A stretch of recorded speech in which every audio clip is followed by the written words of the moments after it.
چرا خورشید عمر فاطمه انقدر به زودی غروب کرد؟ آیا فاطمه به مرگ طبیعی بود؟ تهدید با آتش کشیدن خانه در آن تأثیر نداشت؟ آتش زدن در خانه چطور؟ در به پهلو زدن چطور؟ سقط جنین و بیماری پس از آن باعث شهادت نبود؟ اگر اینها نبود یا اینها موجب شهادت نبود، پس چرا همانطور که بخاری و مسلم میگویند فاطمه تا آخر عمر از ابوبکر قهر بود؟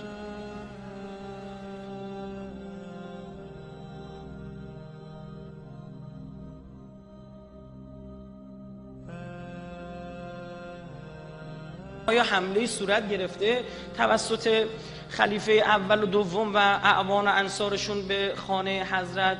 طرف مقابل میگه که عرب غیرت داشته، اجازه نمیداده زنش بره درو بکنه. مگه باز کردن در توسط زن چه ایرادی داره که میگید غیرت عرب اجازه نمیداد و مزخرفاتو میگید؟ بیا حکم دینی برای من بیا که زن نباید درو باز بکنه. ها اگه اینجوریه نعوذ بالله همین ایراد به پیغمبرم چیه؟ وارده.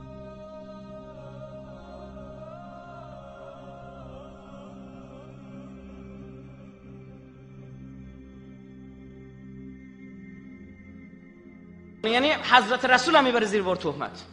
نعوذ بالله زبان من لال تهمت بی غیرتی مثلا. یک مواردی عجیب غریب. این رو خدمت شما عرض بکنم، التدوین فی اخبار القزوین جلد 1 صفحه 89 هم اومده همین مسئله. ما اصلا اینو تو شیعه هم داریم که پیامبر به عایشه گفت برو در اون چه که از برخی از روایت استفاده میشه این که اصلا حضرت فاطمه سلام الله علیها نزدیک در ورودی منزل نشسته بوده، با متوجه شدن حضور اینها که دارن اینا میان بلند میشه در رو میبنده، یعنی قبلش در بسته نبوده و نزدیکترین کسی بود به در ایشون بس. اونا رسیدن گفتن در رو باز کن و اون دیالوگ رد و بدل شد که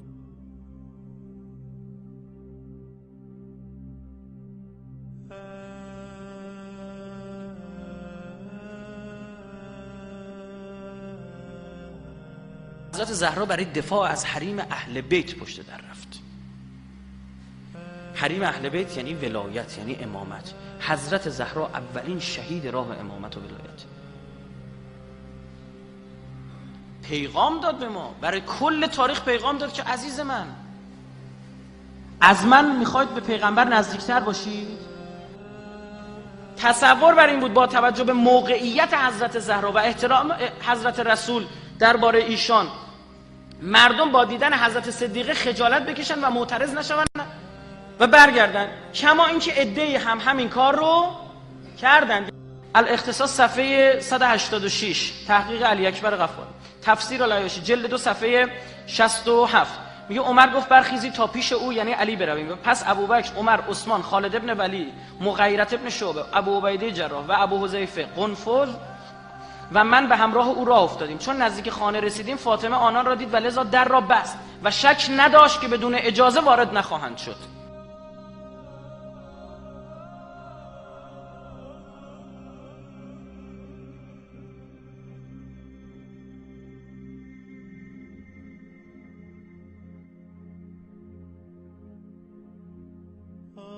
عمر در را که از شاخه‌های خرما ساخته شده بود، جنس درم اینجا الحمدلله توضیح داده شده، پس دری بوده، با لگد شکست.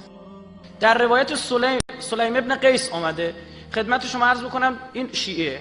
عمر آمد تا به خانه رسید، فاطمه پشت در نشسته بود، سرش را بسته بود و بدنش از غم از دست دادن پدر نحیف و لاغر شده بود. عمر در را کوبید و گفت ای پسر ابو طالب در را باز کن. فاطمه فرمود ای عمر به ما چه کار داری؟ ما را با مصیبتی که گرفتار شدیم تنها بگذار.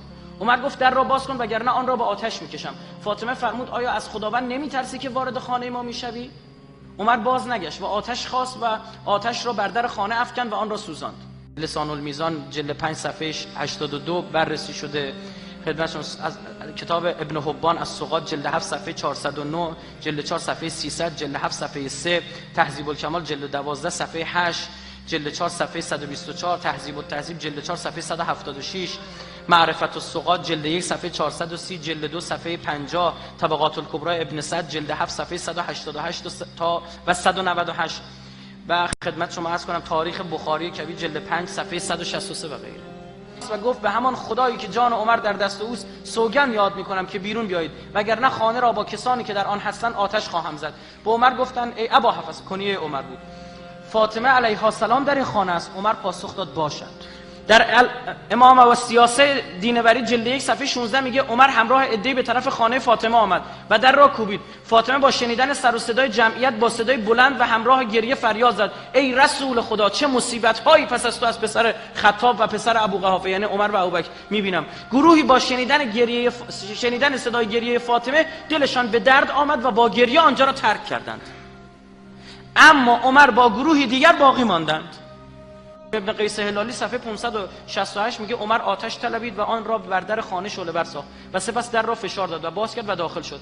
حضرت زهرا علیها السلام به طرف عمر آمد و فریاد زد یا ابتا یا رسول الله. عمر شمشیر را در حالی که در غلافش بود بلند کرد و بر پهلوی فاطمه زد. آن حضرت ناله کرد یا ابتا. عمر تازیانه را بلند کرد و بر بازوی حضرت زد. آن حضرت صدا زد یا رسول الله. ابوبکر و عمر با بازماندگان چه بد رفتار میکنند. الوافی و بالوافی جلد 5 صفحه 347 نویسنده میگه عمر در روز بیعت به شکم فاطمه ضربه ای زد که منجر به سخت شدن محسن از شکمش شد. اتفاق بزرگ تاریخی رو ما بیایم چشم بپوشیم بگیم نبوده آقا، بگو نبوده، عیبی نداره. اون دنیا باید جواب بدیم، هم من هم تو، هم من جواب میدم هم تو. منتها